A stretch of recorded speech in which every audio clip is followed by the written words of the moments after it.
Hello and welcome back to Blighty Day Fiancé, the only reality TV recap after show podcast hosted by a hang on a minute.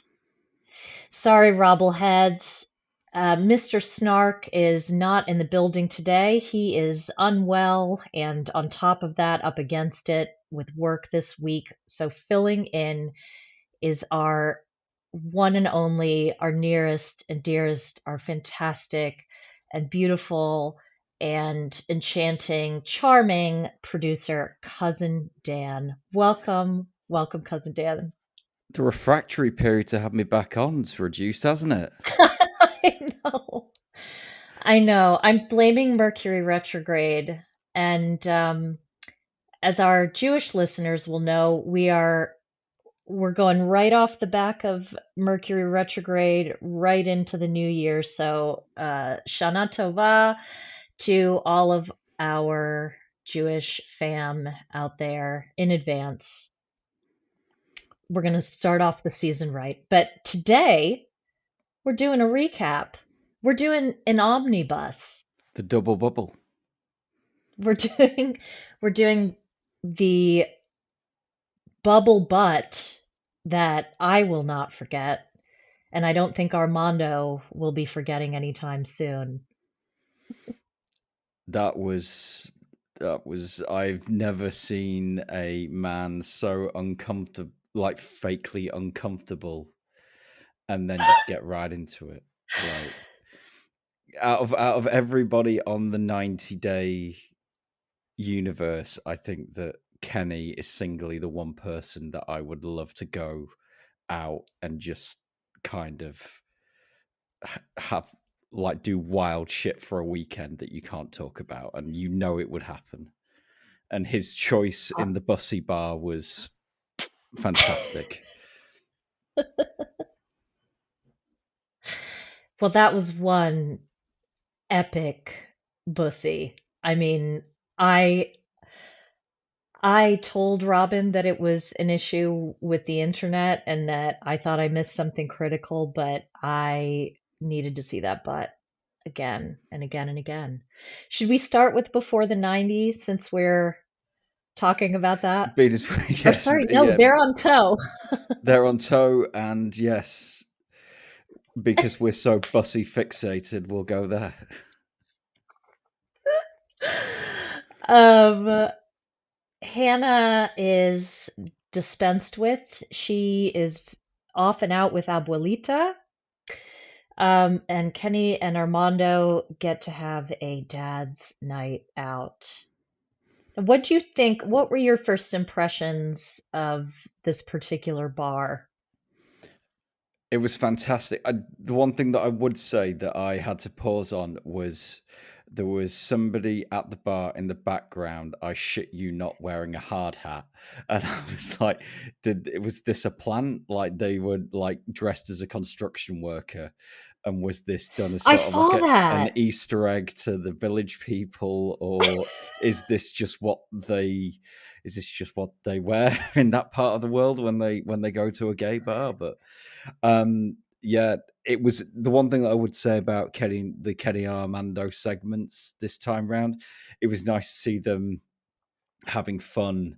I feel like it's been a bit overwrought, and I think that it might also like have never been through this kind of situation in a relationship before, but it was nice to see them get back to them concentrating on themselves rather than a situation. I think that when you are in a relationship and you are going through struggles or things like redundancy, things like that, you can start to lose each other, and it feels like they've got that fun back that made them attractive to each other in the first place. And because Kenny's an old dog.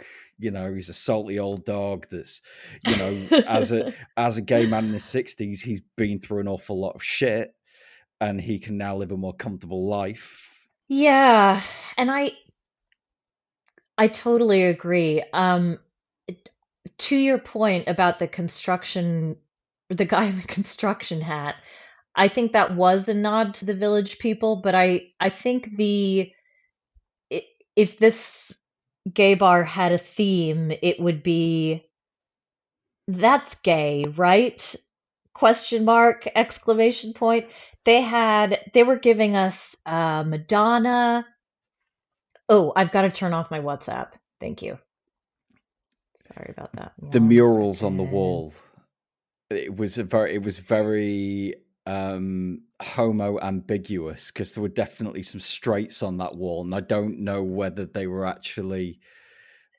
Obviously, I'm coming at it from sort of like British queer culture, but there was definitely a couple of murals on that wall where I'm like, they're not gay unless they're telling us something that we don't know. Maybe they've got the tea, but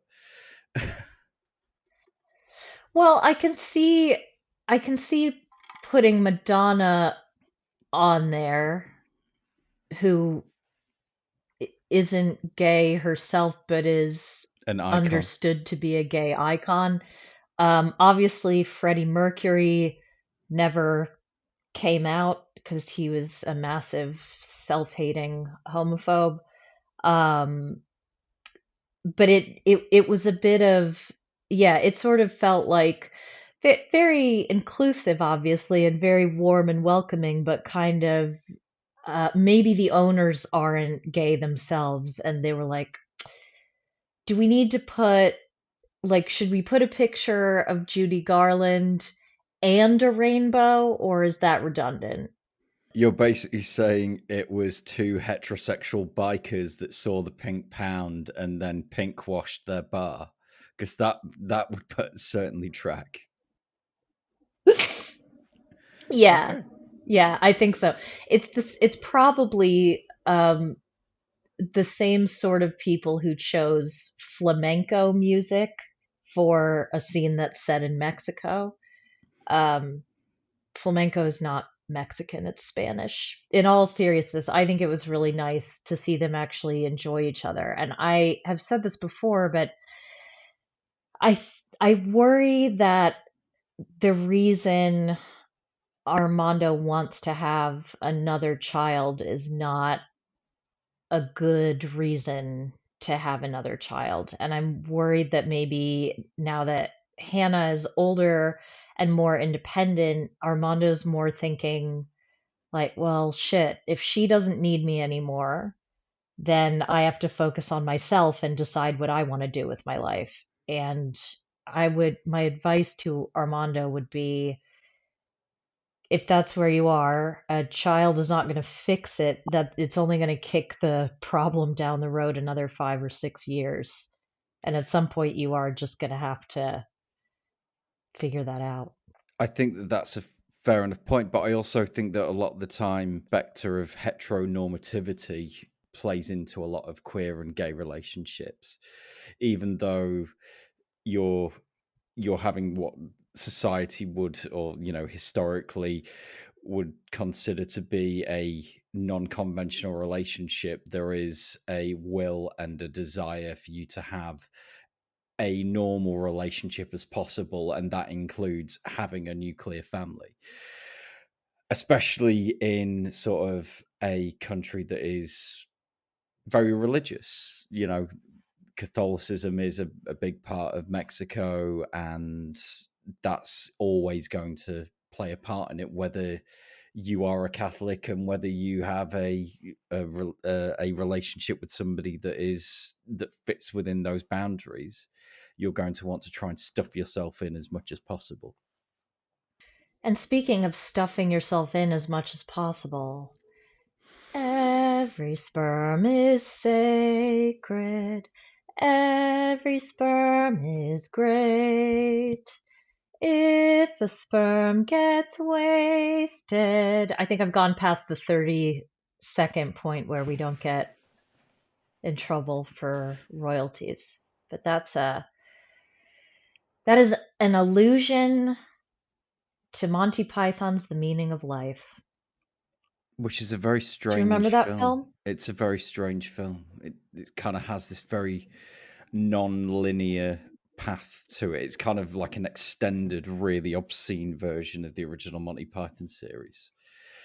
which had the famous Mr. Creosote scene, which is foul, genuinely Yeah. upsetting. Yeah. Though, you know, like if you're at a buffet, have you even been to a buffet? If somebody doesn't go, just one tiny wafer thin mint. Right. It's it's so deep in my subconscious. I think all of I mean, when I think about a lot of my interior monologue is directed by Terry Gilliam, I think. That same um, cartoonish aesthetic, but also Brazil. I've never seen Brazil. I Have you not? No, but it's supposed to be very good. I fully intend on watching it at some point. 12 Monkeys was excellent. Yeah, I forgot Terry Gilliam directed that. Yeah. But speaking of Uncanny Valley, let's talk about Shekinah. Now, look, I know that I can I can be a little deliberate in my pace. My Yankee twang, my mid-Atlantic, transatlantic twang is off-putting to some. I have never heard vocal fry this bad. Even the Kardashians have kind of improved their to camera Her family, speech pattern so and cadence. you know those really weird plastic surgery obsessed twins, and I think they're trying to look like Brad Pitt, maybe. I think that might, or they're trying to look like a particular celebrity. I can't. The name completely escapes me. But Shekinah and her family are basically trying to be like the Kardashians, right? But like not. I don't know where Chris fits in on it, but they are definitely.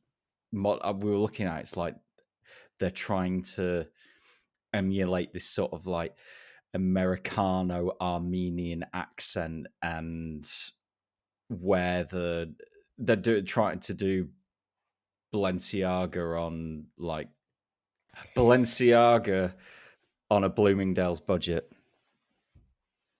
Yeah, but Bloomingdale's really posh. That's the Is it? Ah, problem. okay. Ah, Yeah, fuck. like you could probably buy, yeah, Dress Barn maybe. Is that um or the Buckle if you live in the South? Anyway, I dissociated during this. I can't I'm neutral on the Kardashians. I've never seen a full episode. I've only ever watched it on a plane or like at the dentist's office. So I've never seen a full episode. It's not captured my imagination, but I appreciate their cultural significance and I understand that to many of our listeners they're a big part of the reality TV universal fabric. So um I I'm not meaning to compare them unfavorably. I guess I just don't really understand who this is for. Like, even the dog has a human face. Like, even the dog's face is not the face of a dog. So, like, I get into it. Just tangentially, I know somebody that owns a poodle, and I don't trust the poodle because it walks upstairs like a human. It's put its feet move independently of each other rather than sort of like bounding up like a normal dog. It just sort of like takes each step as it comes. It's really fucking weird, and I don't trust it. It's creepy, right? That dog Mm, had a human face yeah. or has a human face.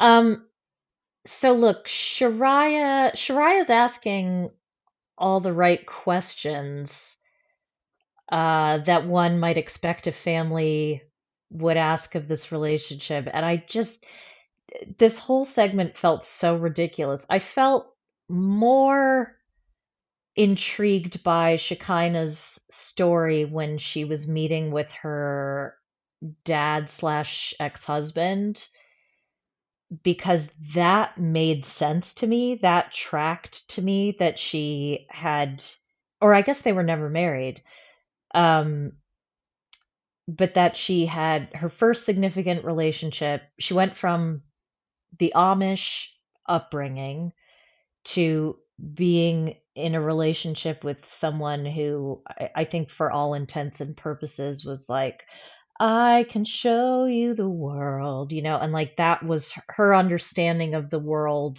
and her core values probably were honed more by um Giancarlo or whatever his name was than even by her own parents. She does give Um that sort of survived a cult energy or survived a period of captivity for a protracted amount of time because she's gone from a very simple life to wanting everything. and then the relationship with her daughter is interesting. Again, this is so completely alien to me, more than any other kind of relationship that's on this show, because I don't have that kind of relationship with my mother. I don't have like a sister mother.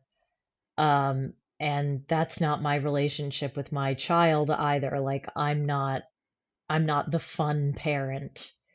So I don't get it. And it was painful watching her daughter get in the car and say, um, so I heard the conversation that you guys were having, and my opinion has changed because I just think that if any guy says that he's the alpha in a relationship, that would make me barf.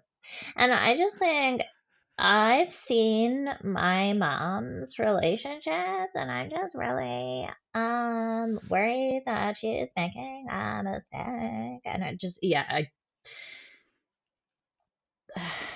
I mean, I don't get it. And I don't get what anybody that says that they are the alpha in a relationship, one, definitely isn't the alpha, and two, has a tiny penis made even smaller by the human growth hormone that they are jacking into their body. what's your take on Sarper? Because Sarper is another gentleman that I look at and I just think I don't know who that is for.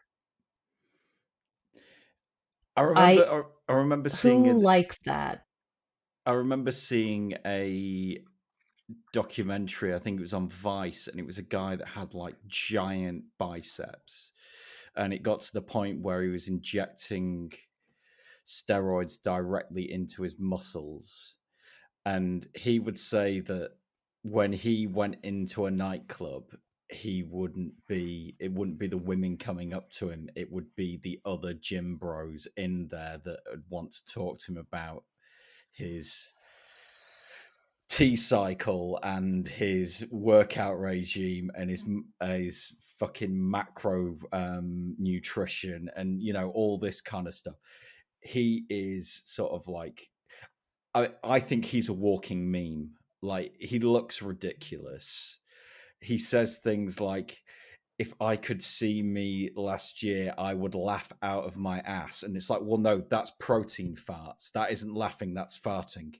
And I just I know that there's a language barrier involved, but like I don't see these are the type of people I find it really difficult to kind of relate to and by extension engage with on the show because like if I like to be able to think I can go and sit down with somebody and I have the ability to have a conversation with pretty much everybody. with Zarpa, I think I'm going to jangle my keys in front of him and get a synaptic response, and that's about it. Like, there's very little going on there. I think that Sarper is beyond even G.I. Joe or an action figure, whatever. First of all, I don't believe that that body is in any way natural, Absolutely not. or even built up with steroids. Like, I think at a minimum, he's got calf implants and pec implants. I don't think any of that is real. Like, you can't look like that from working out. It's impossible. And the way his eyes move and the way his head moves, it's just he looks animatronic. It doesn't even look like good AI. It's the And that roids. could just Yeah. it is the strangest thing I've ever seen. I know typically, we strive on this podcast not to criticize the what do you call them? Well, the cast members based on their appearance, but these are appearances that have come from behaviors, right? And behavioral patterns. But not only that, he is Um, so devoid of character. The only thing that you can talk oh, about is his sure. looks. Yeah. Because if like you were to go into his brain, you would just hear a dial tone. There is nothing else going on in there. I don't think you would even hear a dial tone because a dial tone implies like that could take on some kind of engagement. I think it would more be like this number was disconnected in 2003. It'll be really I don't think we'll gain a lot from seeing them together either because they are both so hyper aware that they're being filmed and every like she's one of those people that flicks her hair like that. Like she won't tuck her hair behind, she'll flip it. It just every move is so calculated. It's a little bit like Tion from 90 Day UK, where she's always looking at the camera out of the side of her face, constantly. It's just, yeah. I I don't just get it. I don't understand it. I mean, there must be some sort of attraction, affection there, because I also don't know what any benefit to her going to Turkey would be either, unless she unless she wants to be a budget flexer, because obviously the Turkish lira exchange rate's incredibly well, so you can live out there like a king if you've got like a trust that's kind of dispensing money left, right, and center. You don't have to worry about anything. Your money's going to go a long way. But would you really pack it all up to go and live in Turkey with Sarpa, who, like, I mean, if you're into that kind of thing, then fair enough. But he just looks like the Giga Chad meme. That's basically what he looks like. The sort of, kind of like the embodiment of sort of the incel face maxing, body maxing Yep. kind of like look. He's trying to be sort of like the incel king, which might work well for him because like everybody he's talking about like getting like laid all the time, but I'm not Which I seeing it. don't believe for a No. second. He is sort of the inverse to the fuckboy with the mattress on the floor and the broken TV in the corner. Mm-hmm. Mm-hmm. But that's only because he's going round to their house and the people that he's sleeping with have a nice apartment. Oh, totally. Yeah.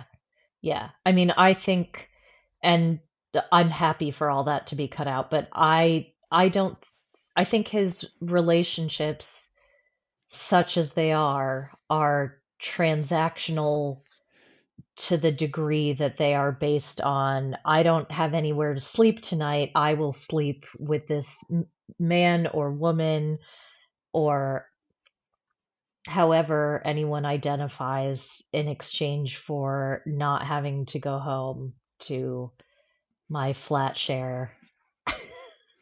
It's interesting that he hasn't attempted to go over to the US unless there is suspect reasons why. So anything within his past that might make it not conducive for the US to allow him entry into the country. I think that's a fascinating point. I that could certainly be possible. I mean, a lot of juice heads are that way because they're coming off of other drugs or less, I guess, socially acceptable drugs, and that's where they put all of that energy into. They trade one Um, addiction for another rather than go to therapy to yeah, sort out the root cause of the addiction. Yeah. I think in his case, it might be more that he is aware that there are people who are doing what he does better and more efficiently for less money than what he's doing in Turkey. And much like how Mary of Mary and Brandan had the best years of her life in high school and wants to live that way, live that mean girl Regina George life forever, frozen in time. I think Sarper, if he moved and he wasn't the only game in town or the best game in town, um, then that would be devastating for him So small town on king, a basically. yeah, exactly. Mm. Exactly. Um all right, I think we should talk about Kimberly and TJ. Oh, God. The 2 for 2. I want to give Kimberly it with both barrels.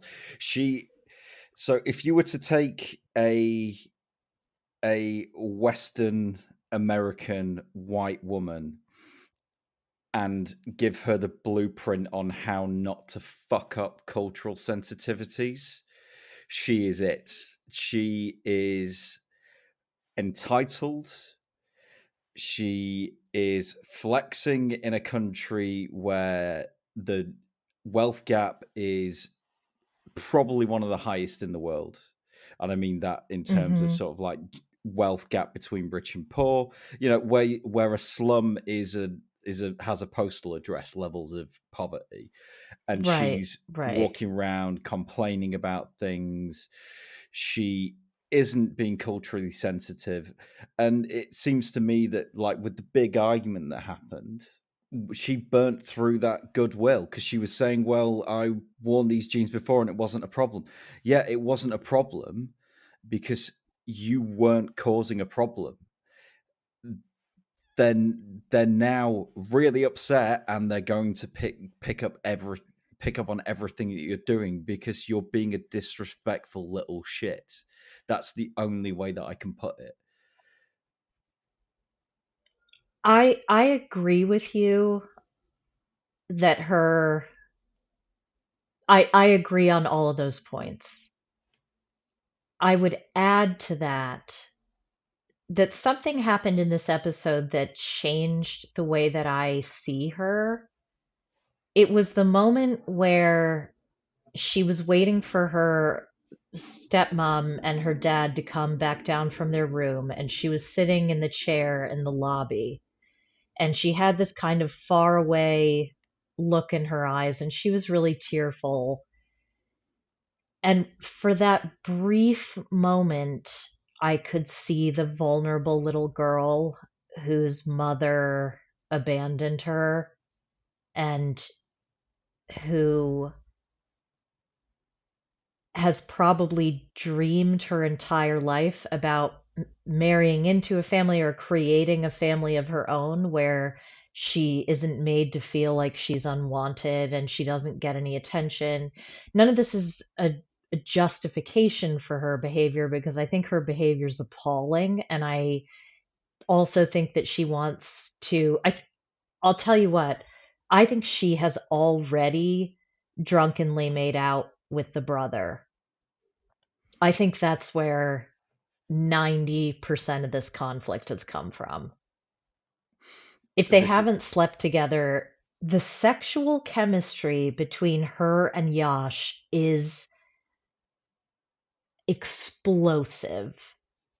I have rarely seen two people on this show who, where the sparks are flying and the sexual energy is that thick.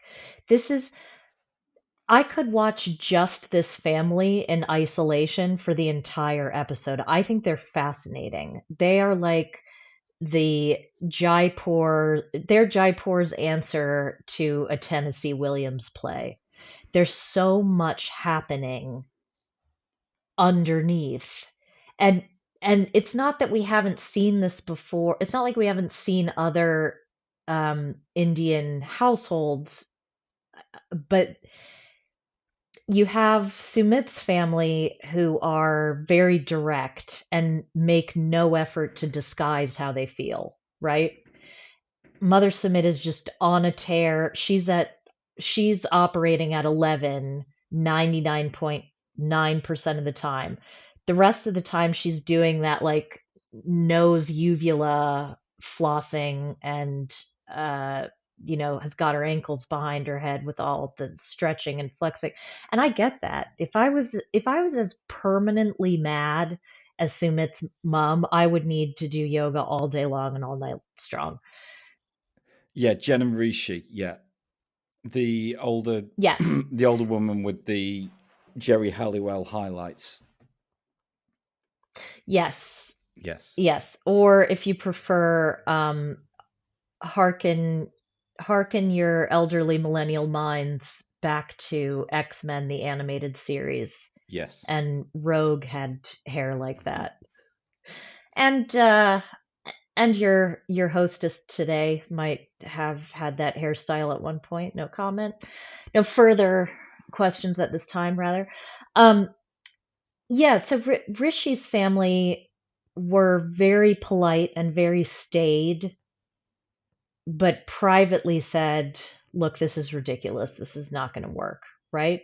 And here we have a unique combination of they have conversations in front of her about her that are extremely heated. And we have obviously Yash is the to my understanding, the only other family member besides TJ who can speak English or communicate effectively in English. And they, the drama is constant. It's like, I think it's Robert McKee wrote a book called Story mostly about screenwriting. And he talks about how the conflict in each scene in a film or a TV show, if you're writing a drama, it should either start on a high or end on a low, or it should end on a low and go to a high, but there's always like an interchange, right? It's always plus minus. And with these it's like you settle the argument with your mother, but then the conflict with the brothers gets ratcheted up, and then that gets resolved, and then the conflict with Kimberly gets ratcheted up. And it's it's nonstop. And I It's don't disagree that that would be tough to live in. the. I mean, the thing is that you've got TJ in the middle of it, and it's a constant state of conflict, and nothing's getting resolved. And also, nobody seems to be coming to the table to go to even make concessions on it. It's just a high conflict environment, which I think ultimately we'll see what happens when TJ's in the same situation next week, because that's coming up. We've got dinner with Kimberly's mum and dad that they trailed, and it's going to be interesting to see if Kimberly enacts some form of Schadenfreude in which she kind of goes, right, bastard, I had it from your family for the past week and a half, so now you're going to get it from my folks. It'll be interesting, won't it? Because on the one hand, it's really nice, and I don't think we so rarely get this. We got this with Ariella and Binyam because her mother was able to express things in a way that wasn't shaming the other culture. She was able to express concerns without, you know, making making Binyam feel ashamed. Um, and I like that Kimberly's stepmom is excited to be there, and she's pointing out all the cows around her, and she seems genuinely interested in a culture that's outside of the US, which this is one of those things that we shouldn't be grateful for as viewers because that's how people ought to behave all the time. But because it so frequently happens that there's this immediate uh, either British colonialist or American exceptionalist nationalist attitude that, anywhere else in the world is inferior for some reason or another. And like, we're here to just suffer through it for 5 minutes because someone we love wants us to, right? This felt like a very different experience. Now, Kimberly, of course, does the worst thing possible for TJ and gives her family an entirely one-sided account of how awful TJ and his family are. So she's already kind of, getting them fired up for that and prepared for that. And then she says, "But I'm still marrying the love of my life and he and I don't have any issues." I think to a degree that's kind of true. I think that she is squarely putting their problems, and I'm saying that's true in her head. She doesn't think she's done True anything for wrong. her, Yeah, sure. it's Yeah. her truth, is that she doesn't think she's done anything wrong. She doesn't think that she has to concede to certain cooking customs that are, for religious reasons. She feels like she doesn't have to dress, she doesn't have to have her legs covered. I was going to say modest, but, she isn't out there looking hoochie. She's just wearing ripped jeans, but she's in a situation where within that culture, that's not entirely respectful. But then again, if I was taking my daughter out to the pub and her nan was there and she turned up in boob tubes and a ripped jeans, then I'd have a problem with it as well. So maybe I'm the socially conservative one as well. I don't know, but it's one of those where she is not finding any fault in her own behavior, and I hope that she looks back on this episode of her life in a rocking chair, smoking a slim menthol cigarette at the age of 85 and going, you know what? I was a fucking arsehole. Like, I think you mean at the age of 35 yeah, maybe. at the rate Hopefully. she's going. Yeah. I don't I think man, her spirit guides are leading her in some interesting directions. I've been thinking a lot about that too, and I just everything that she says makes so much sense, and all of her behaviors make so much sense given her childhood trauma, including, and I'm not questioning her own experience of her own spirituality.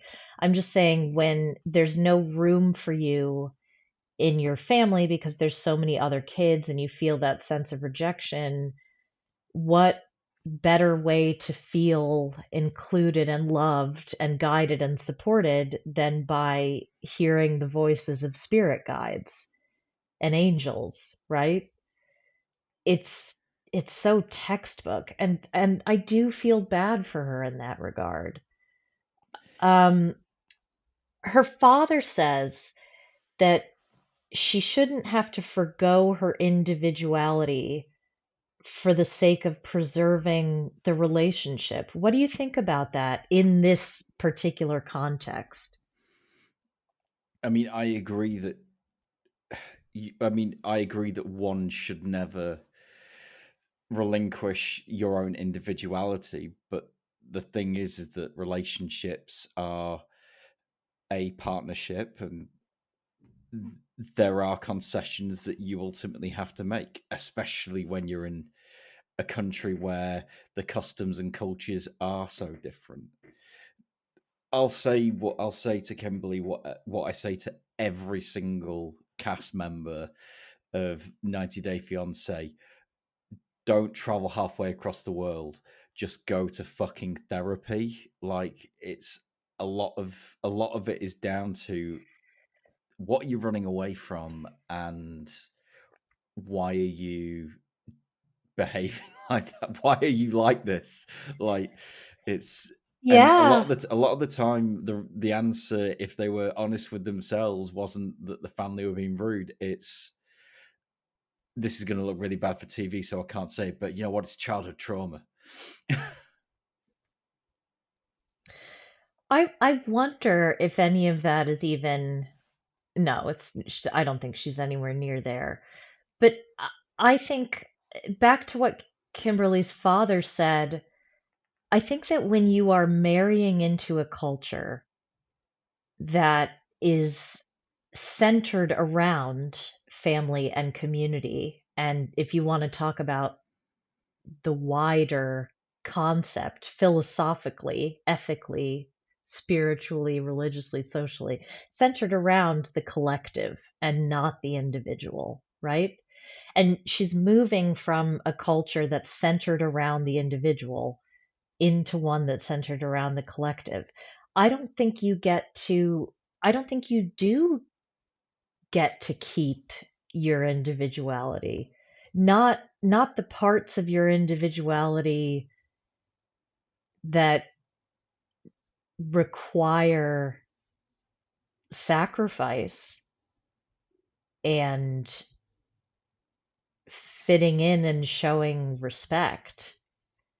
I think that comment made me think that he also has absolutely no idea what this marriage really means, because she isn't just it the marriage is not between her and TJ. By necessity, the marriage is between her and TJ and his family. Well, But I within, hope now that she's. I mean, if you look at sort of religious, if you look at sort of like Hinduism, um, the whole ceremony is centered around the giving away of the giving away of the daughter to the the not only the husband or the, you know, the son of the within the family, but also the envelopment of them into that family as well. They effectively become part of the husband's family. So Mhm.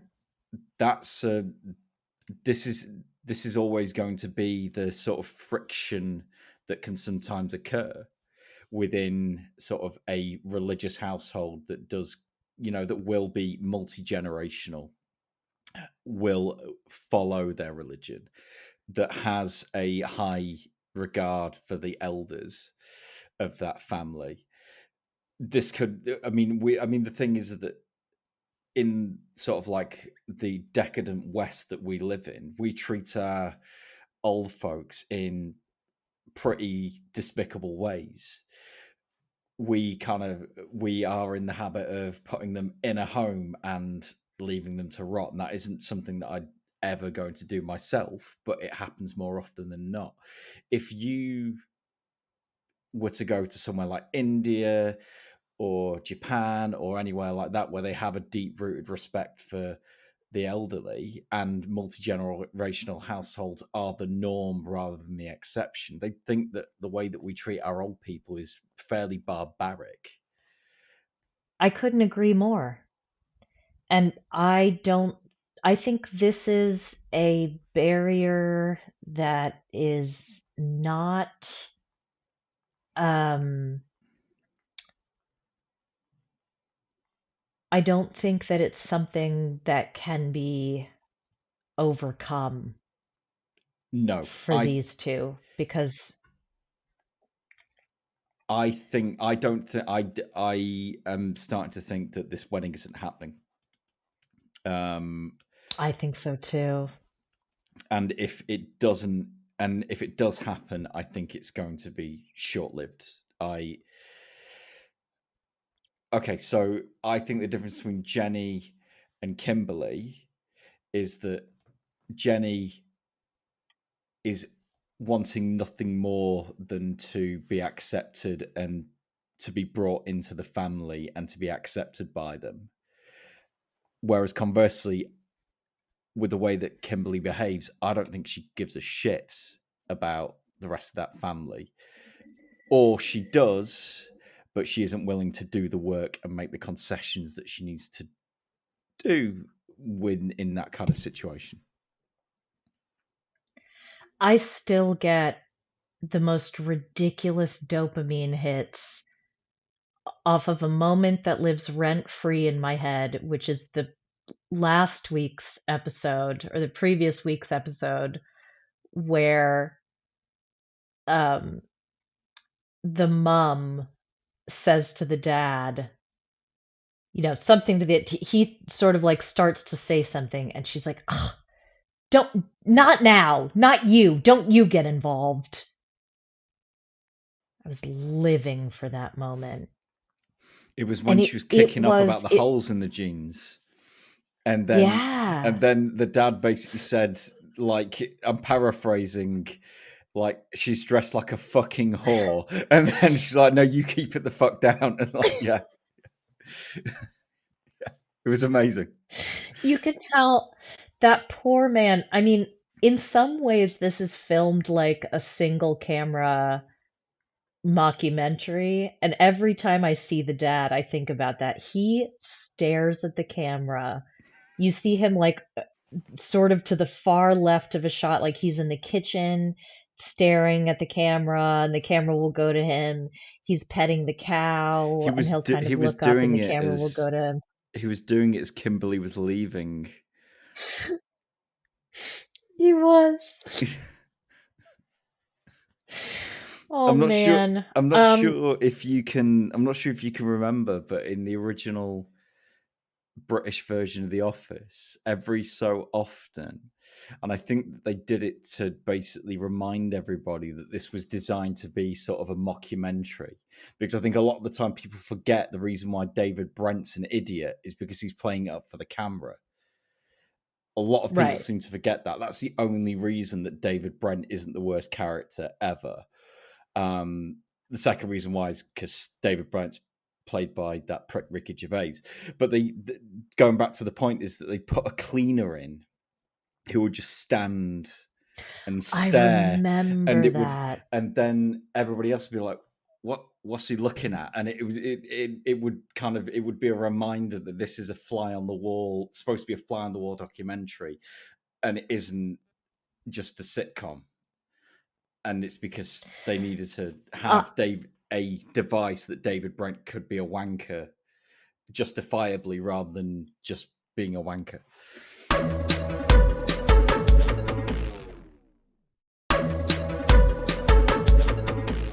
go quickly to Danielle and Johan. Now, this was funny to me because Danielle's face was telling us that this was a very unpleasant surprise.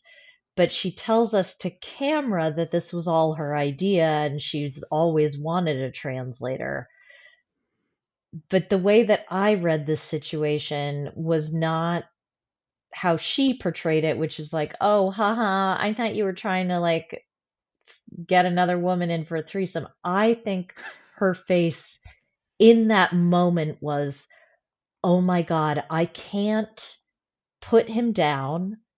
I can't treat him like shit because somebody is going to hear the way that I talk to him and actually understand. And I think I'm going to give Johan credit, perhaps where it isn't due, but I think that he knows that too. I think he's well aware that she's not misunderstanding him. I She's mean, just putting him down. she can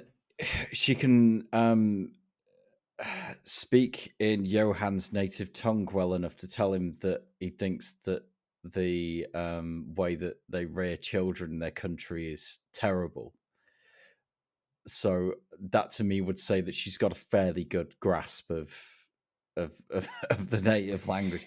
Just yeah, I She is someone she has a severe allergy to accountability of any kind mm, because you'll notice she never says anything like I didn't mean to make you feel that way or I didn't mean to put your family down. It she always frames it in the beginning at least as you misunderstood, yeah. right? You misheard what I said or you took it out of context or whatever. I have to say though, if this was my first and only encounter with her, I wouldn't hate her with a fire of 1,000 suns. I don't even hate her. That's giving her too much significance. I hate what she is doing, but she came off quite sympathetic in this episode, I thought. I mean, I so I've not really I'm really struggle to engage with their story. Um I just I don't know. I think that I find them both like I find their relationship not as individual people. I find it fairly dull. It seems to we're not getting anything that I would say is like, and this might be down to the manner in which they're talking to each other, but we're not getting sort of like that big kind of momentous kind of things coming to a head, explosive. It seems to be that there's a lot of either, oh, you're misunderstanding, or just sort of trying to make a point, getting 95% of the way, and then it just tailing off.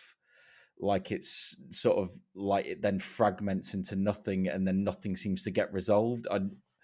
I think this is just going to fizzle out into kind of nothing in a not particularly spectacular way.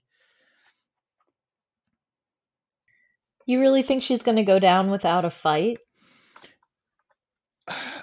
Or it's going to Or take the or do you think it's entire. already over? I don't know. I think if anything's going to happen, I think that she's going to go down without a fight, but I think it might happen off camera. I think she's very aware of. I Ah. think we're either that or tell all one of the two. I don't know. I can't.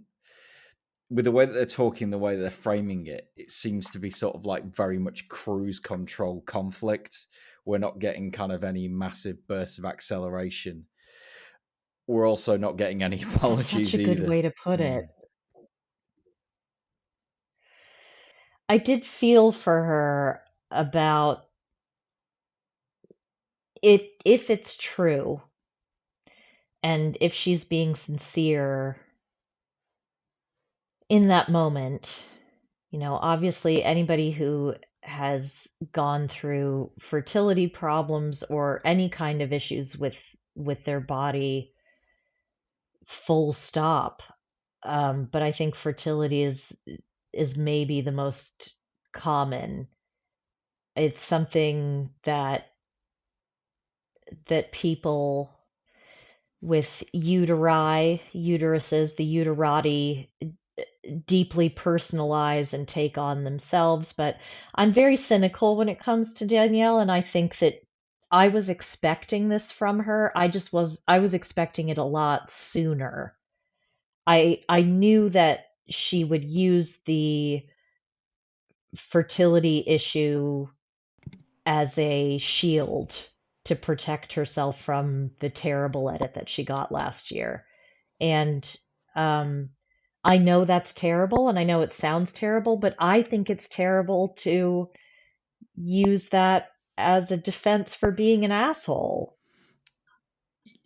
Yeah, I mean, the thing is that, like, bad things happen to good people, and bad things also happen to bad people, and differentiate between a good person and a bad person is weaponizing that bad thing and using it as a tool to manipulate a situation. You always put things so succinctly and memorably. I love that about you. It's one of quite a few things I appreciate about you.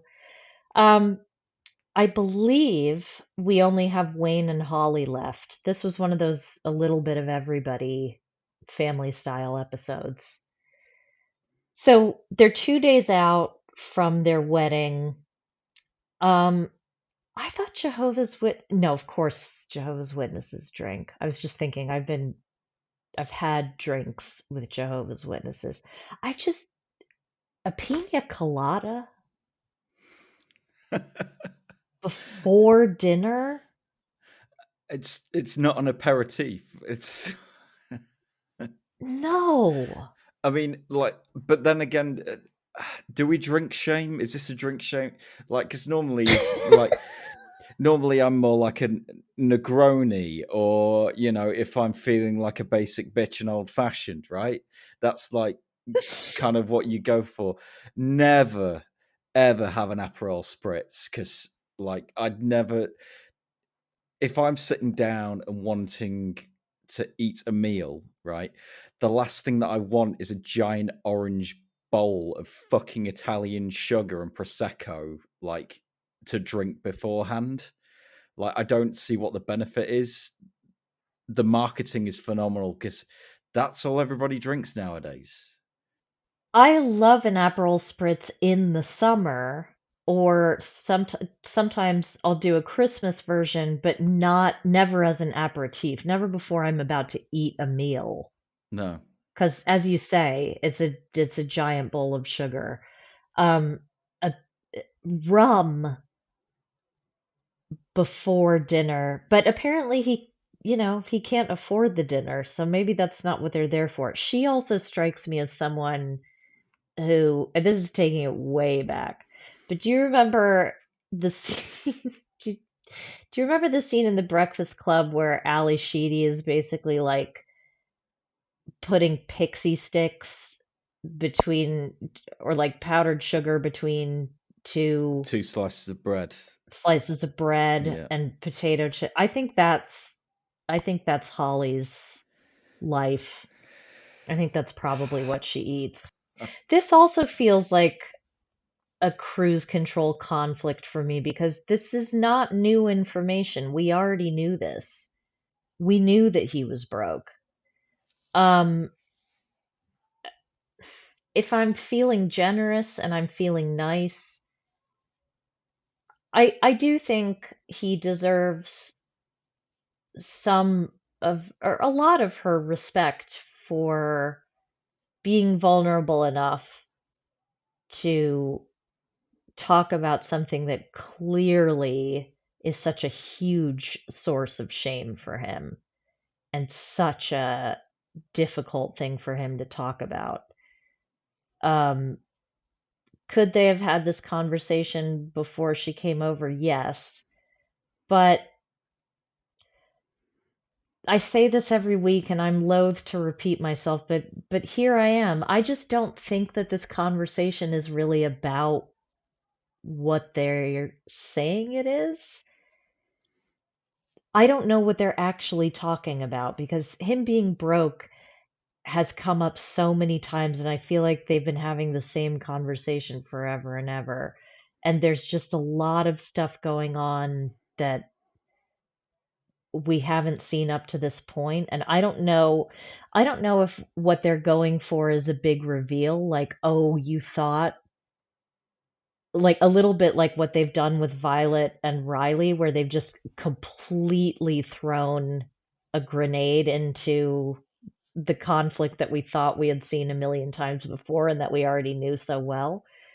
But I don't know. I've never warmed to them. I can't make sense of it. I don't understand it. Is it The Bachelor where they pretend to be sort of like a farmer and it turns out they're like 800 million pounds in the bank tech bro? Is that the show? Am I No, that's Joe Millionaire. right? So could this be a backdoor pilot for Joe Millionaire and Wayne's actually worth like a ludicrous amount of money and he's just playing the I'm broke cards to stress test the relationship? The one thing that I would say is that she's doesn't come across as very resourceful. If I was again, I'm kind of like looking at this from I'm with Wayne. He's landed this piece of information on me. I love him dearly. He's a fucking idiot. We'll get through this. What do you need from me? She doesn't give any of that what do you need from me energy. She goes, you were supposed to look after me and you can't do that now and it's not safe. She actually makes me feel really, really uneasy as she's not an easy watch. She's skittish, her eyes dart all over the place.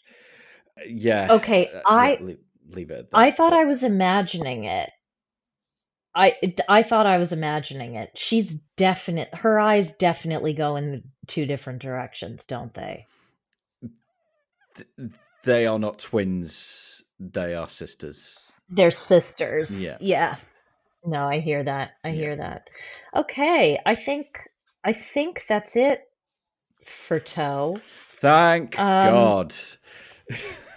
shall we move on?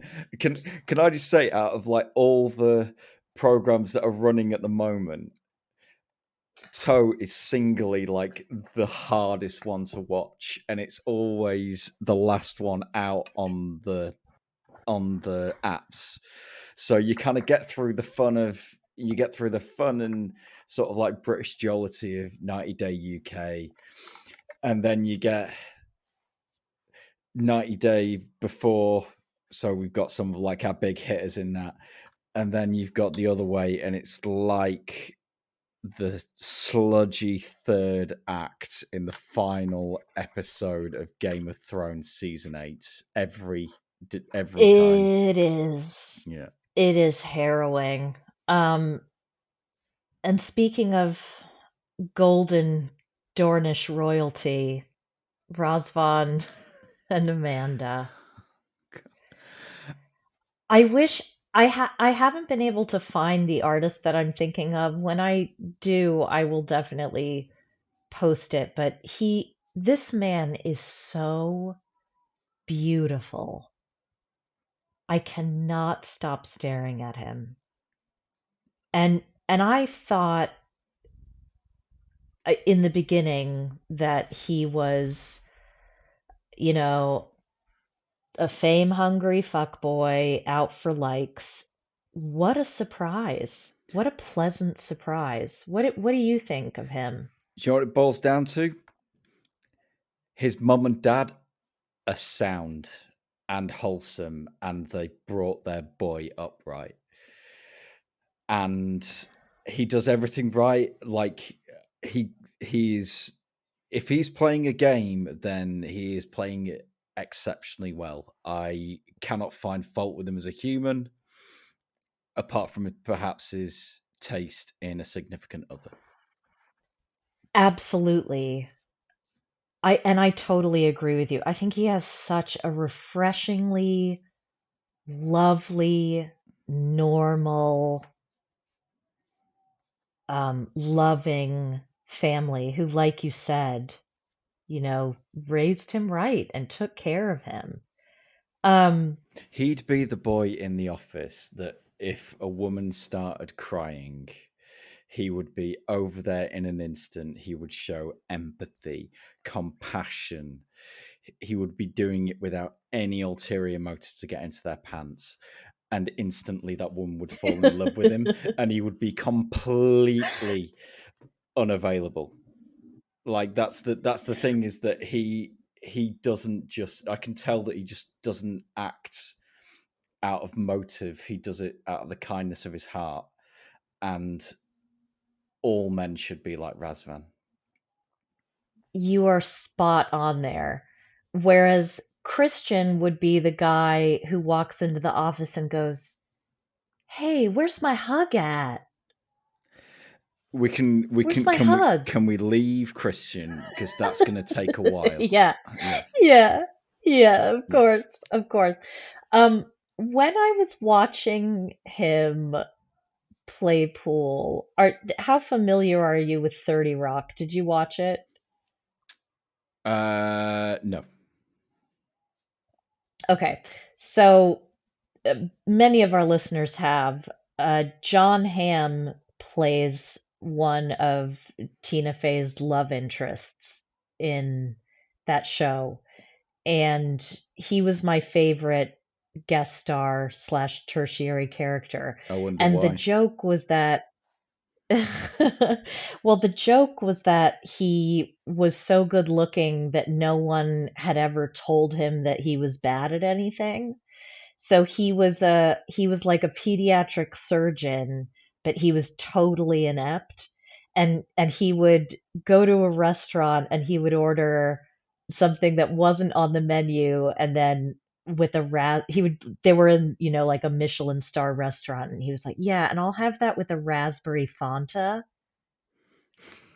Right. Um and towards the end of the series, he's so inept because again, he thinks that he can do all of these things, and he ends up with two hooks for hands. And it's pretty spectacular. But I wonder if Razvan has also had that experience where he's so pretty that actually nobody's ever told him that he's bad at anything. Are you familiar with John Hamm's hog? Uh, yeah. Yeah, yeah, yeah. No, because Not as not intimately, no, but you're familiar with the urban legend that no. John Hamm has a humongous cock. Oh, it's not an urban legend. I mean, I've seen him in pap shots wearing very tight jeans, Yes, and yeah. unless that's a very, very good, unless He didn't go Gabe cucumber shopping before that made photograph his got taken. underwear. Yeah, yeah. No. No. Um and yes, before all of you come at me, I know he was in a fraternity, and there are some ugly allegations around that. That Oh does not change no, how I not feel about another his penis. one. I didn't know about that. I don't know. And like I said, uh, I judge, I judge the penis, not the owner of the penis. Okay. Let's not discriminate against the ham hog for what the ham hath wrought. Um, so Amanda, who just absolutely chills me to the bone at this stage. She's like, this is another super contemporary reference, but she's a bit like I th- Natasha Henstridge was in Species, right? Yes, yes, yeah, Yeah. yeah. She kind of has that when Amanda goes into sex mode, I can almost see the skin forming on her eyes, and then it's like she's gonna blink and it's gonna flick and be reptilian. It it creeps me out. She says to him, "In my experience, when you ask other people for their relationship advice, it hurts the Oh relationship." yeah, no, that was sort of yeah, I was there like, oh no, that's narcissistic abuser guidebook. Like Yeah. she downloaded the Kindle edition of Narcissistic Abuse for Dummies, read it on the fly in one go, identified with the main character way too much, and is now getting fully involved. So, in sort of like the bits where she's sort of like looking wistfully off into the background, I keep thinking that she's looking at a school bus on fire with children trapped on it. That's the only time that she ever smiles, is when something horrific is happening in front of her. Or exactly, or she's like, and this is not the first time I've drawn this comparison, but she's like, I think it was Holly Hunter and James Spader in um Crash. Drive, Oh, not Crash, the Drive or the Crash? David Cronenberg film in which, Yes. yes, that's Crash. Yeah. Yeah. Yeah. No, not the one you're thinking of, not the one that won the Oscar. No, not the satisfying racial moment Crash. We like to Oh God.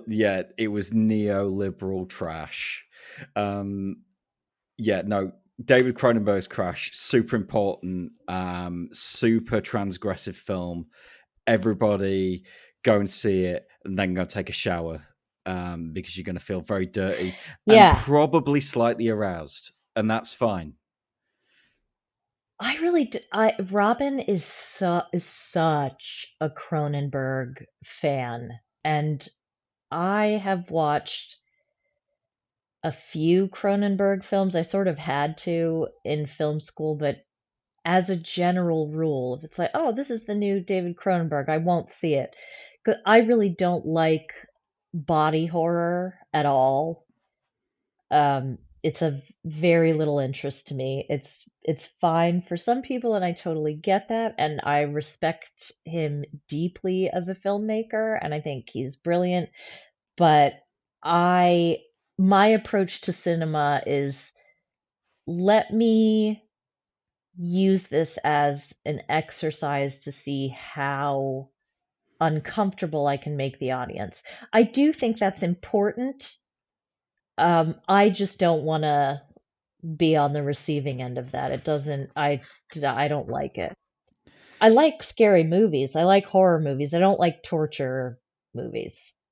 Yeah, I would probably say Um, the only two Cronenberg films that I would, if we're going to our audience now, probably three.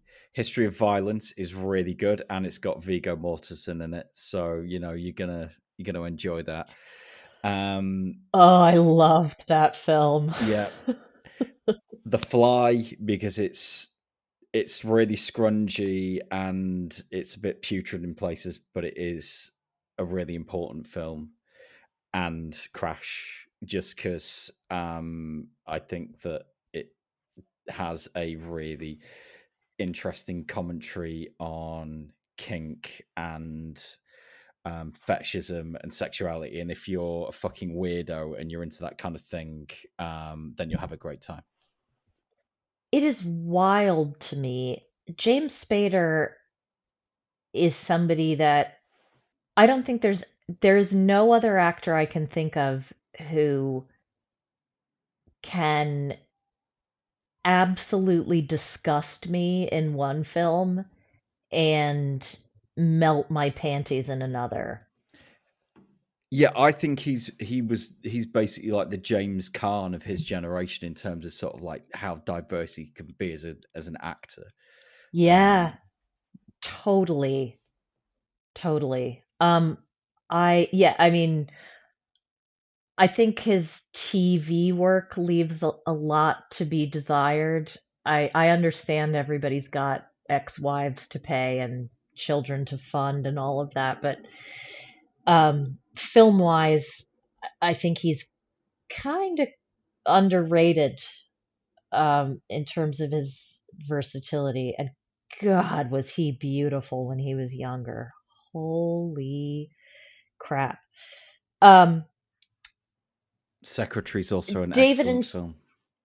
Oh, yeah. Well, that's what I was thinking of, obviously.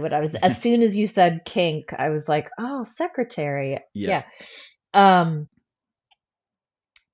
So David and Sheila, I'm not gonna lie, cousin Dan, I wasn't really tuned in much to this segment.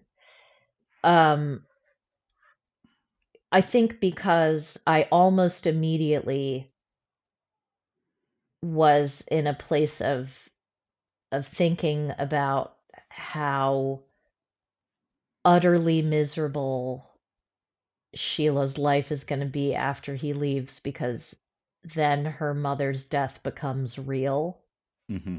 and then she has to start that grieving process in earnest.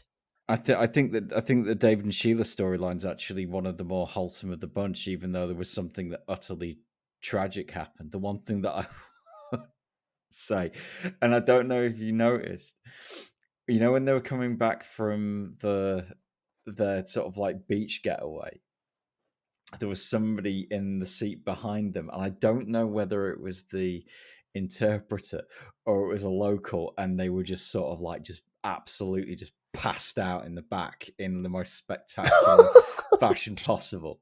And I was like, please tell me that's the interpreter. And she's just so done with the entire process that, like, because I Ugh. mean, in being an interpreter must be exhausting. You're having to basically speak for two people, so in a conversation where you're not involved, you are communicating the most, which must be a I want to shout out and celebrate court interpreters everywhere, because the work that you do is so important and so critical and so vital, especially in what I call the no budget triumvirate of family law, um, immigration law, and criminal law, uh, that are so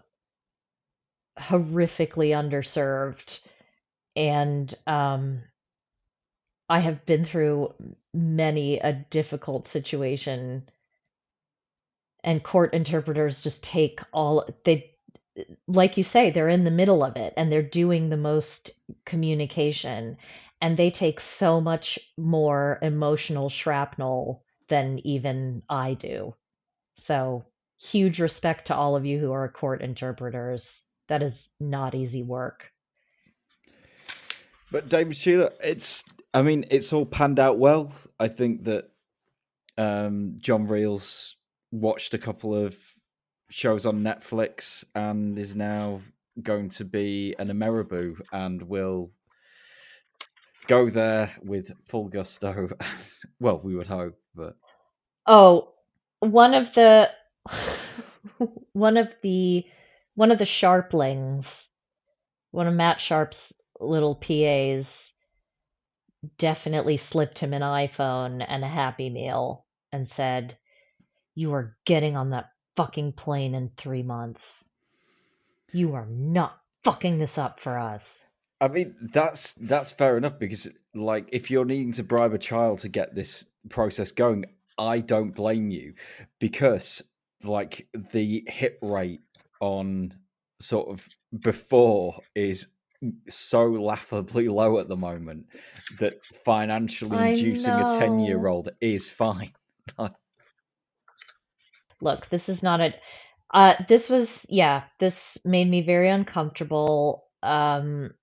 I'm very sad for them that they have to spend any time apart. I have no idea how he's going to afford this. I don't know how they're going to make it work. I do wish them the best. I think they were the heart of the season. I do wonder, and the episode that I did with Elliot, uh, um, I said this. I do wonder whether we have seen everything that there is to see from David, and if he is a nice person and a kind person and a caring person. It would be horrible if he wasn't. But I just think about and people have been watching the show for a long time. I think about the honeymoon period that we went through as listeners with Colty in the beginning of his season. and how we all just thought he was this sweet sort of what we'd call an anorak in this country, just this sweet sort of like IT guy who was looking after his mom and was really, knocked it out of the park, got really lucky finding Larissa. Um, I don't know why, but I'm getting a little bit of that energy off of David, and please put me in my place because I might just be in a very um listening to way too much folklore by Taylor Swift kind of phase in my life right now. But I want to believe. I want to believe.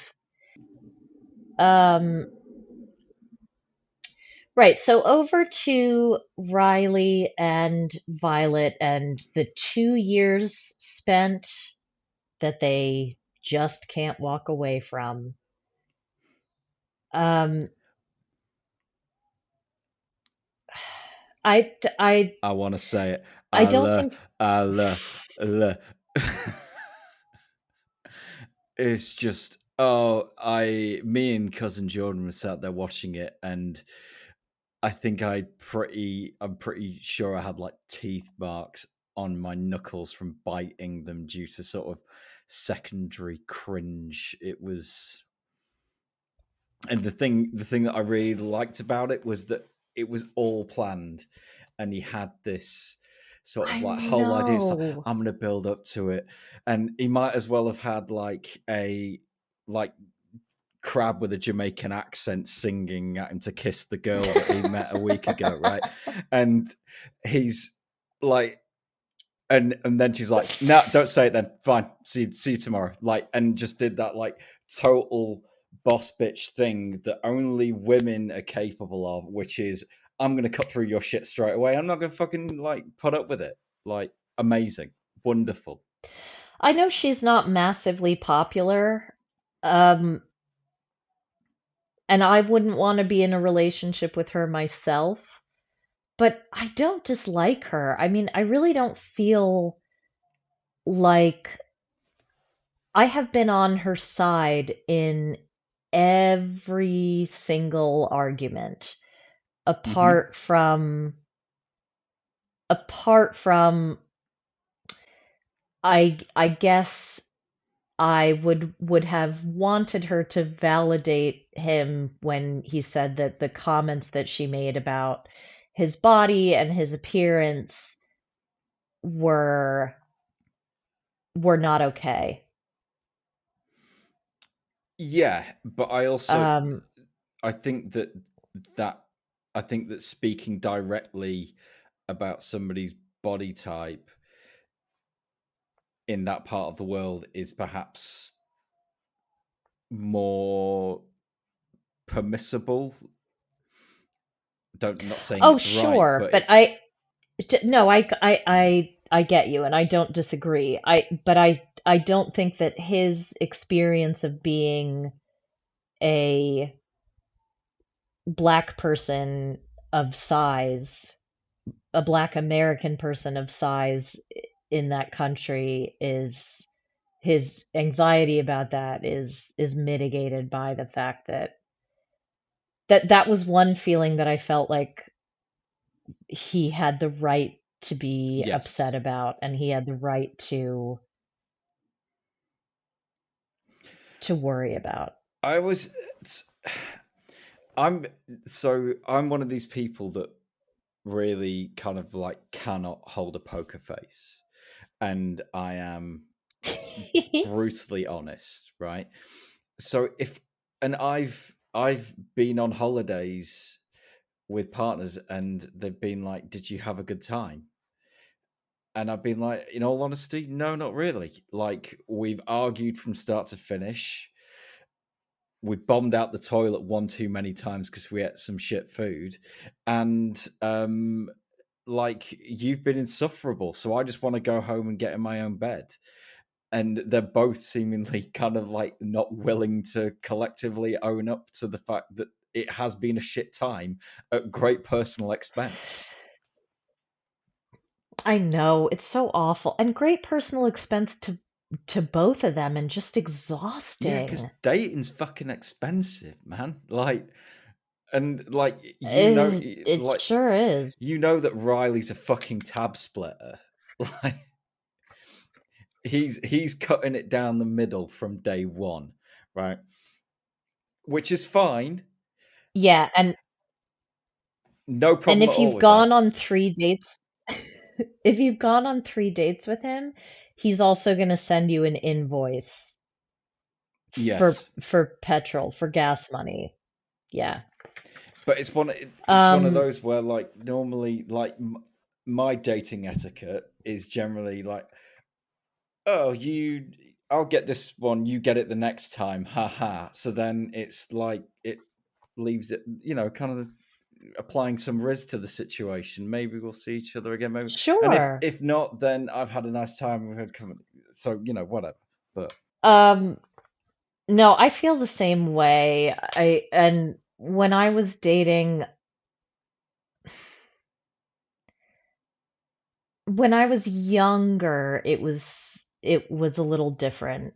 Um I guess anytime that I've been dating, I've almost always been a student.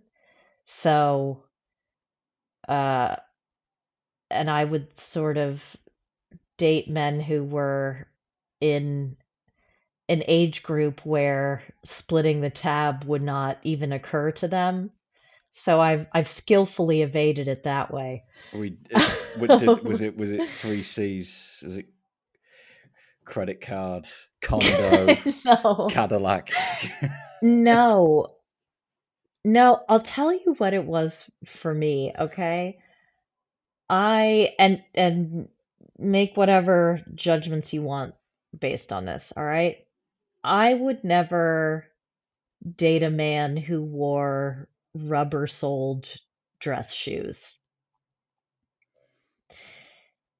I would, So no Doc Martens if then. I was meeting, no, Oh wow. no, no, thank you.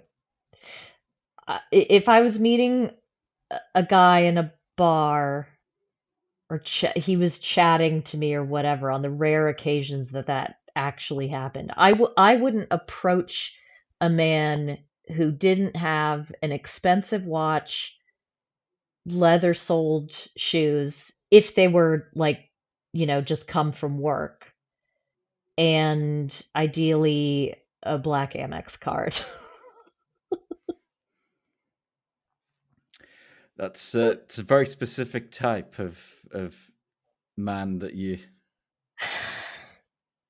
Well, you say that, but the last time that I was really dating, I was just out of a relationship where I did my ex-partner was in med school for all but 6 months of the time that we were together, and I was working, so I paid for everything.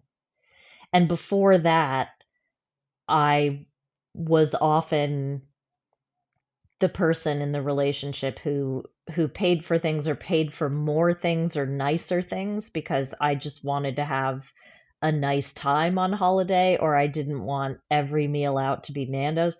I'm not turning my nose up. It's just at the point that I was out of that relationship, the last relationship that I had before I was married, I just wanted to be looked after and I wanted to be taken care of. And I made that very clear. Um I was never uh quiet about it. So let's go right way to the other side of the world to Gino and Jasmine. Um Here's what I want to say You had one job, about Gino Jasmine. and Jasmine. You had one job, Jasmine. Put the fucking kill shot in and get rid of him. And she gave him exactly what he fucking wanted, on her knees, crying. And then he literally left money on her dresser. Yes. He left money on the nightstand. I I feel very strongly about this, and I think a lot is lost when looking at Jasmine as the blubbering, sad person that we saw. If Gino can't validate her, which he never does, he argues with her pain constantly. He argues with her trauma constantly. And and and you might say, or he might say to me, if I put that to him, if I said, Gino, you never validate Jasmine. You don't see what she's going through. You don't ever acknowledge what she has put herself through in an effort to change and contort herself into the tiny box that you want her to live in. You don't acknowledge it. You don't validate it. That's what she actually cares about, and why can't you fucking see that? He would probably say, "Oh no, I validate her all the time. I tell her she's allowed to have feelings, she just can't express them the way that she does." That is a different thing. That is a separate point. If he cannot acknowledge the elephant in the room, that she is in an extraordinary amount of pain all the time, and that all of the things that she does to make herself more attractive to him, to make herself more appealing to him, all of these entirely misguided efforts, changing her face, changing her body, putting in butt plugs, all of these things, stuff that he could not care less about. I thought the issue with them was that they didn't have the same love language. I know what it is now, and it's as clear as day. It's that he never validates her and never has.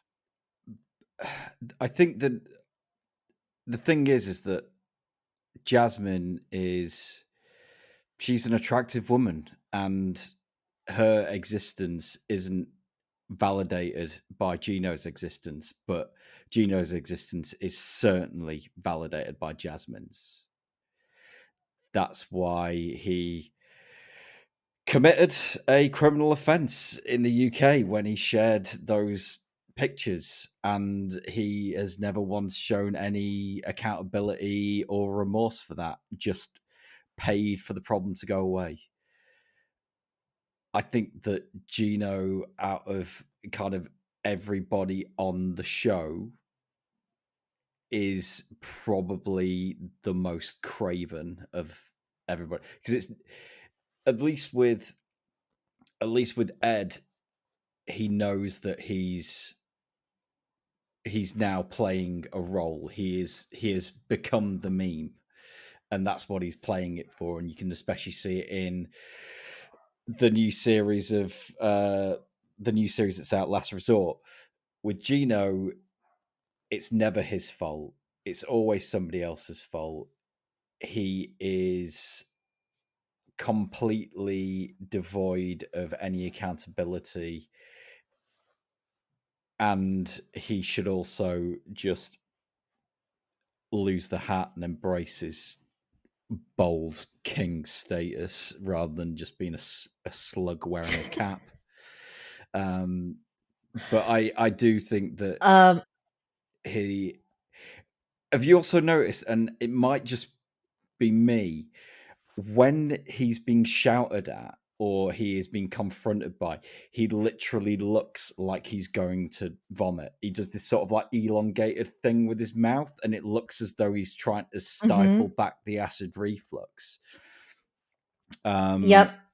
And that's not a subconscious thing. I think that he is genuinely feeling nauseated by the confrontation and the chemicals that are running through his body, because in every other aspect of his life he has an easy street.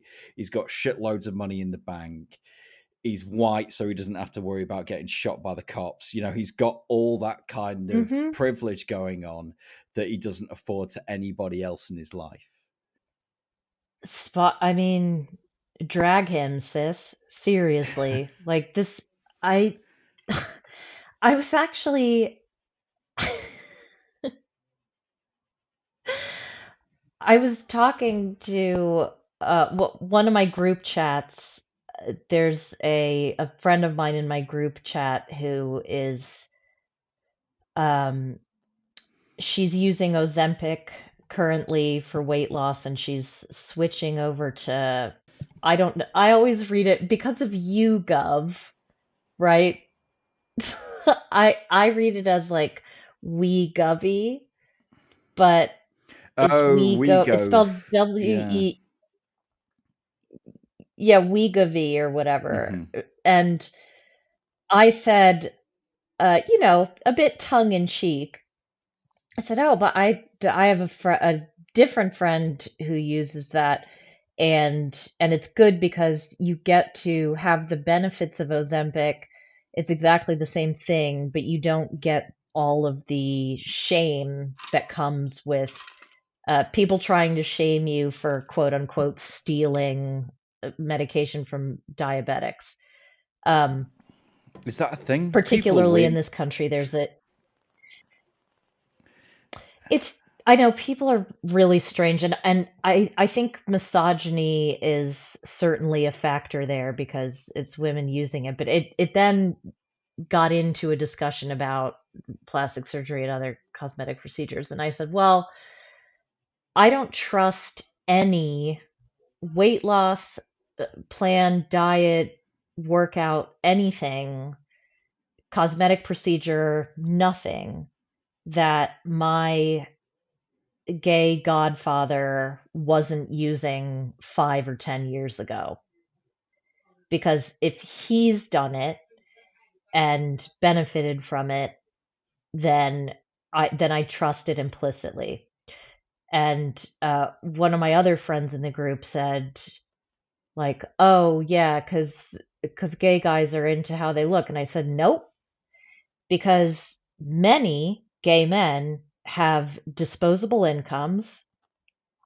They are they prioritize their health, fitness, and well being, and they're not in relationships with straight men like Gino who know that their partners will just settle for crumbs, right? Yeah. Because let's be real, Gino could go to seed and Jasmine would still be doing her entire diet, exercise, fitness regimen, workout routine until she died. But because she will accept crumbs from Gino, that this relationship is still happening. And I hope it continues to, because I will watch her do anything forever. I love her. Well, I mean, the trailer is out, so Yeah, yeah. we're I gonna haven't seen it, incidentally. okay, we're gonna spoiler it. Juno and Jasmine make an appearance. Okay, Jasmine's hair excellent. serving cunty, fucking incredible, absolutely amazing new trim, incredible. Ooh, Yeah. I can't wait. We are gonna have to, hopefully Steven from Coupled with Chaos, the podcast will have some insider info. I think he doesn't live near Gino and Jasmine, but is aware that they're in Michigan, has seen them out and about. That's how I found out where they were. I find out most of the insider information from Steven. Join our Facebook group, by the way, Blighty Day Bays. The Blighty is spelled Blighty. Bays is spelled Baes. Join our Patreon, patreon.com/Blighty Day. Um, On our Patreon, you will not just get to ride this omnibus ad-free. You will get to ride the Fundibus, which is our sensational coverage of Plathville and Sister Wives. We're having a lot of fun over there, and we can't wait for you to join us. It's $5, $5 US flat to join. We don't have different tiers at the moment. If you're feeling generous, you can throw a few more shekels our way. All of said shekels will go straight into the pockets of our lovely producer and my co-host today, Cousin Dan, and our social media manager, Peggy Ann. So, it's all good stuff. Now that we've had that baked in ad break, because I forgot to plug all that stuff in the beginning, let's go to the vegan castle. Statler and Dempsey. Um, of course, as you know, I am terribly fond of Statler, and I am not ashamed to say it. All podcasters have favorites. If they don't make that evident, then that is their choice, which I respect. I don't have a problem with saying that she's my favorite. Um, and this segment hit a nerve. But I want to hear your thoughts first, Cousin Dan. So I love Statler and I love Dempsey both for fairly different reasons. Dempsey I love because I think that she's adorable, she's measured, she clearly enjoys her job, she enjoys traveling, she seems like an interesting person. And Statler because it's basically a lesbian version of me. I see so much, or a previous version of me. I see so much of sort of like Statler's behavior in kind of the way that she's like. It, and I think that a lot of people go through it where they have this sort of like new relationship energy, which is adorable. But also, if you're trying to engage in a relationship with somebody who's measured and guarded and possibly been hurt, it doesn't. It can put them on the back foot, which is where you kind of like go on a date and then you're in the cab home and you're like, oh my god, this is amazing, we're going to get a farm and we're going to have 85 kids, or not 85 kids in Statler's, and we're going to like, it's going to be amazing, and we're going to sort of like do the like nuclear family thing, and it's all planned out on the cab ride home, and then you get the text saying I had a great time but we ain't seen each other again. You kind of, I've got that sort of like constant memory of being in my early 20s and going on these dates, and then it just kind of like playing out the future in your head and then it not working out. And that's why I love Statler, because she kind of reminds me an awful lot of me when I was young. And then I'm also like, just take it a little bit more steady. You don't need to be, I don't know, do you need to be talking about kids and your desire to have them at this point? I would say no, like, but I know how important it is for some people. So it's one of those. I think I think the emigration factor forces more serious conversations.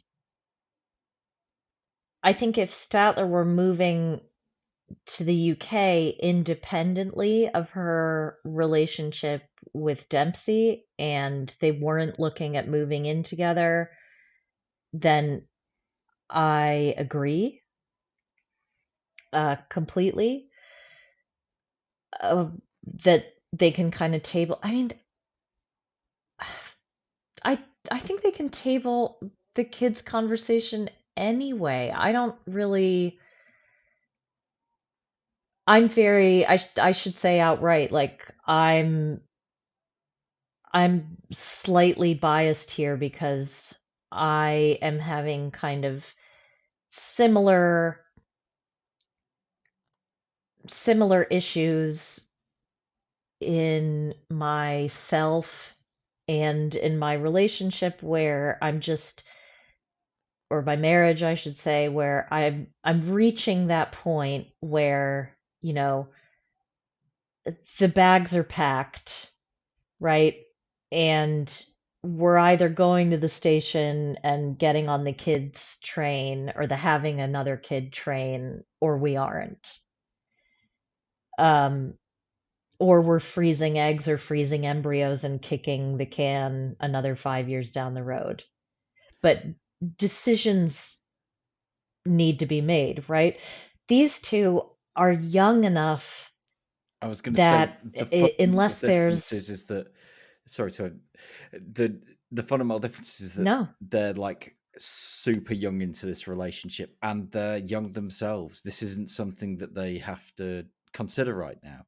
And also, you're we're in we're in the situation where you don't have to have this conversation. You could just enjoy each other. And Oh, sure. the thing is that when you start having really meaty conversations like this early on, you can do kind of what Kenny and Armando are doing now as an established married couple, which is lose each other. And if you lose each other within the first 6-12 months, that's a relationship over with because you haven't got any good memories to recall back to. It's all just been full of emotional drama and tribulation. I hear that and I don't disagree, but I think I think Statler and I are alike in that I wouldn't be able to I wouldn't be able to be in a relationship with someone without a substantial emotional investment. Like I'm kind of all or nothing. I'm not really good at casual things. And I think if if I didn't have the if I didn't have the other person's buy-in that I was enough for them early on, that would be an issue for me. I think the bigger problem is that this conversation isn't really I think they're having two different conversations and their needs are entirely different in this conversation. Dempsey is talking about the hypothetical children she'd like to have one day, and she wants Statler to be open to having children. But Statler's sharing her adoption trauma that she's still working through, and what she needs in that moment is for Dempsey to say, "Hey, I see what this has brought out in you. I see what this conversation is doing to you, and it's putting you in that trauma. She went to a super dark I place. hope Yeah. I hope that there is going to be a time down the line where you trust me enough to show you that having a family together would be a wonderful thing that would enhance our lives and not something to be feared. But for now, I'm here with you while you're in that place so that you can kind of see that emotion toward the natural end. Because all that's happening now is Statler's getting frozen again in that trauma. She's getting abandoned again. And this is how these kinds of relationships are sabotaged. So I think I don't have anything against Dempsey. I think she's a sound northern lass. I think she's a down ass bitch who's out there, you know, making a life for herself that is in line with her core values, and I think that's great. I don't think these two are a good match because I don't think that one can give the other what they need. And that's nobody's fault. That's not because somebody failed. But in this situation, I really believe that if Dempsey wanted it to work, she would have the patience to and the emotional intelligence to be like, okay, I've actually taken her to a really dark place now. And the reaction that she's having is a fear response and not a, like, yeah, let's have this conversation response. I think that the thing is that if you can sit in a room one to one and have that kind of conversation, it's fantastic. But what you've also got to bear in mind is that they have a producer, a camera person, they've got a sound guy kind of like hovering a giant furry phallus over their heads, and there's like lots of other things going on in that environment. To have that kind of conversation on camera must be really difficult because there's just so many distractions, especially if you're, say someone like me, where I have like chronic ADHD symptoms where, like a fly can just appear out of nowhere and it just distracts me, knocks me off my train of thought. Then like I think I would struggle to just have like a basic civil conversation about the weather if I had a full camera team and a production staff and I was in a castle with lots of characterful things on the wall and then somebody serving me breakfast. It would be a really difficult task. I think that the reaction that Dempsey had was not only to the conversation but to the conversation in that environment. Slight hard drive overload and just needed to get out of there. Oh, totally. Totally. Yeah, that's neither the time nor the place for that conversation. Um, And yet they had it for our entertainment. Thank you for your service. I also right? I also thought what an odd question to ask, like, "Oh, do you have vegan options for let you hired this castle. You rented the whole castle. Statler has thought of that ahead of time.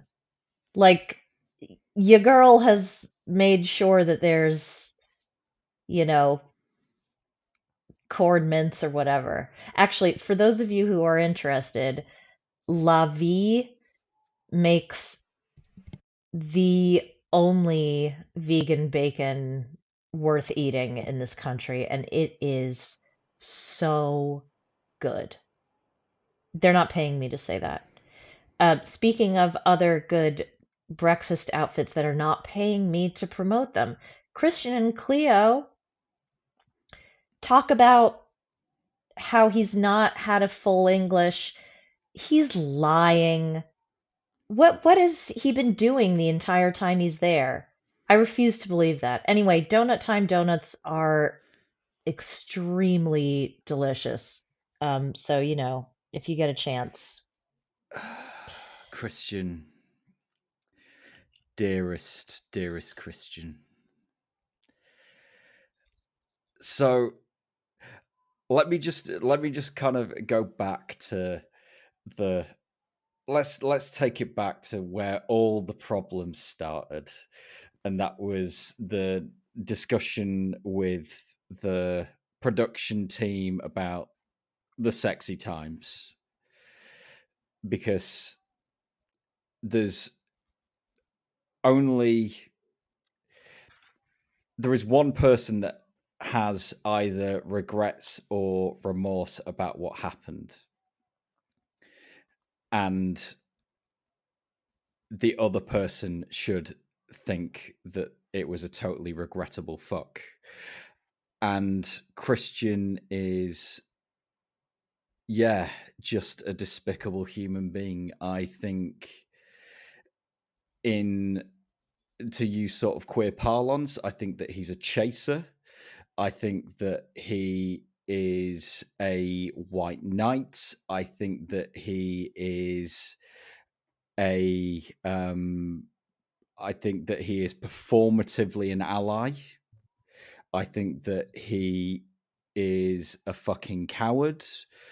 I think that he wouldn't have thought twice about fucking that woman in the bar that he invited for Thanksgiving. And he can't have a nice conversation. We don't know that he didn't fuck that woman in the bar who was going back to Belgium. Going back to that bar, right? So I was watching it and I paused it because in that light, I thought that we were getting a crossover event. I thought that was Statler in the bar, and then I paused it and went, "No fucking way! Are you kidding me? Is that Statler?" And then unpaused it, and it wasn't. But it would have been amazing if it had been Statler, and she'd be like, "Yeah, I'm not gonna fuck with you. I'm also a lesbian. Peace out, bye." But it didn't happen. That would have like been the crossover event of the season. But I just I think that he is a thin-necked chasing coward. And for anybody at home that doesn't know what a chaser is, it's within sort of like queer and trans circles. A chaser is somebody who chases trans people for the fetishization rather than the romantic inclinations. They're generally talked about with a certain level of disdain because they're fetishizing a woman with a dick or no dick, whatever it is. They're just fixated on somebody because they are trans, which is fucking shit. Thank you for that. Um, it's it's really useful to talk about this relationship with a queer person, because I think that there are facets to this relationship that and subtleties that I don't appreciate necessarily, or I wouldn't be instinctively aware of because Cleo is trans. I can appreciate the subtleties that are overlooked, and something that I'm really fucking tired of seeing in various corners of the internet is, why do we have to, like, why does Cleo have to constantly remind everybody that she's autistic? I don't think I don't think Cleo is constantly reminding people that she's autistic. That hasn't been my experience. I don't think she mentions it. I think it came up in the context of, I think it's come up twice. Once was going to the really loud bar in Deptford with the huge drinks where he talks to the other women who are like having a birthday party or whatever. And the second time that it came, and I'm talking about between them, not to camera, but even then, it came up in the conversation about astrology when she kind of broke the fourth wall and was talking to the crew, and it came up with the Thanksgiving thing of, yeah, I don't appreciate, having somebody else come over that I'm not prepared for in my space, etc. I need this comfort person. Um Also, it doesn't would Cleo be a fun hang? Probably not. It doesn't really matter because what's happening, I think, is a sanctioned uh, abusive relationship, frankly. Um, and as far as Christian goes, Christian, if you have to say over and over that you shouldn't feel guilty about doing something, you're the one who feels guilty. It's your guilt and it's your shame, and you're probably feeling that guilt and shame because you are doing something wrong. So stop trying to put that on other people. I think one of the things that and it kind of it does my head in sort of like the circles that I move around in. You get this sort of need for somebody like Christian where they are constantly asking, is this the right thing to say? Is that the right thing to say? Have I said this wrong? And it's one of those where it's like you can't learn allyship. You're either an ally or you aren't, and then you learn as you go along whether or not it's the right thing to say or not. And if you're with good queer people and you have a willingness to learn, then they'll correct you on the way. Just be as you would normally be. We're not a bunch of weirdos. We just are slightly different to your straight mates down the pub, in so much as we might use they and them pronouns, but we're still your mates down the pub. And that applies the same to Cleo. She's a woman, and that's the end of it. And if he has to say she's a trans woman, there is a level of otherism going on in his head, an intrinsic bias that he needs to reconcile with. And I would add to that definition of allyship, if I may, that being an ally also means sitting with your own discomfort and not making the demand on the queer person in your life to reassure you that everything that you're doing is the right thing. And I think that goes for all kinds of allyship. The least you can do as an ally is sit with your own discomfort. And I think and validate the person sitting next to you or across from you rather than making it about making yourself comfortable, which is what and I think Christian genuinely does need constant adulation and constant affirmation and congratulations. What I would say to Christian is yeah, welcome to the world. A lot of us need that. Most of us need that. Social media wouldn't exist or be so profitable if most of us didn't need that. But here's the thing. No woman in a bar, and I noticed that he's not talking to old ladies, right? He's not talking, nor is he talking to women of size, nor is he talking to women who aren't white. He's not taking the tour guide for an awkward beer after a tour like Riley did. No. He's right, exactly. He has a type. And the thing is like, and I'm probably going to offend a large proportion of the white American male audience here, right? But you all do it. You all come to London, right? You all wear the backwards cap with the coat, which is a total mismatch. And then you walk into a place with your American accents and think you're like exotic or something. What the actual fuck? Like, get a grip, be humble, come, enjoy the place. Tell me I'm wrong, Michelle. Tell me I'm and wrong. also, no, you're not. There, no lies are detected. Where's the lie? There is none. What I would add to that, to just, I won't say to straight men in general.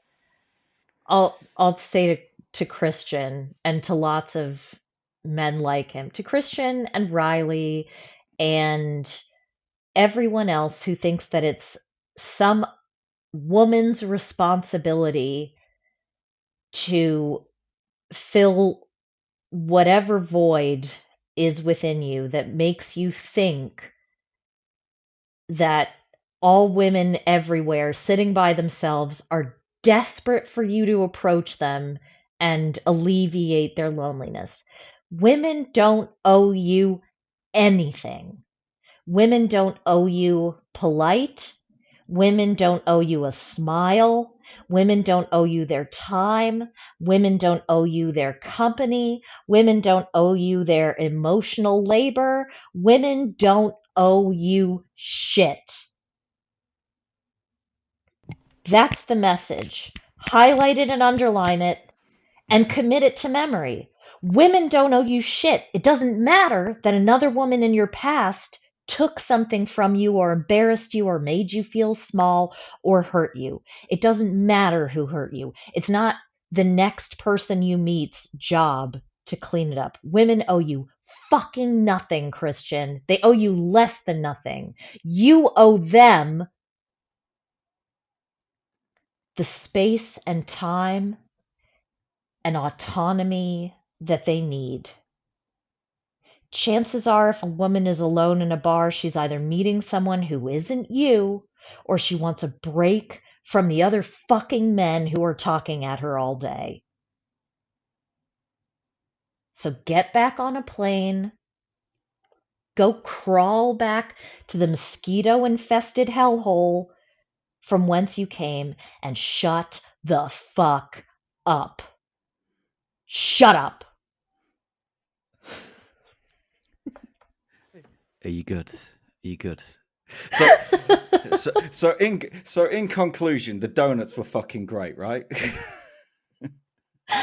Those donuts are brilliant. I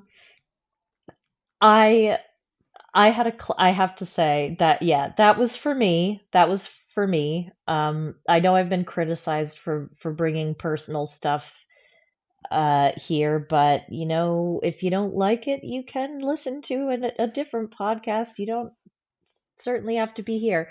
I feel like we've got I had a client. unnecessarily, no, we've got justifiably mean in, like, we've kind of like just fucking gone full clip whilst Robin's been away. So apologies if this isn't your regular kind of like not mean spirited, not snarky, not laced with. I mean, the F-bomb count in this show's like through the roof. I'm gonna have a great time. And you know what? We're just gonna play it as it lays. It's fine.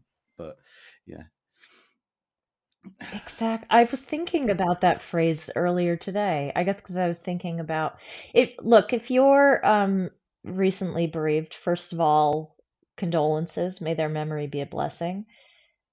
Read Joan Didion's A Year of Magical Thinking. It helps. Come at us. Instagram at Blighty Day. I sometimes check our Twitter. I'm trying to move slowly away from it. We're also, what's our YouTube channel? just search Blighty Day Fiance and you'll find it there. Just search Blighty Day Fiance. Y'all, patreon.com/Blighty Day. It's only $5 for the full enchilada, as it were. Cousin Dan, thank you so much for filling in for Robin. Pleasure. Robbleheads, do not despair. We're gonna get Can him you know how well like rested. you know how Robin's got his like Robbleheads? Can I have the Yeah, Danimaniacs? There we absolutely. go. Right. Okay.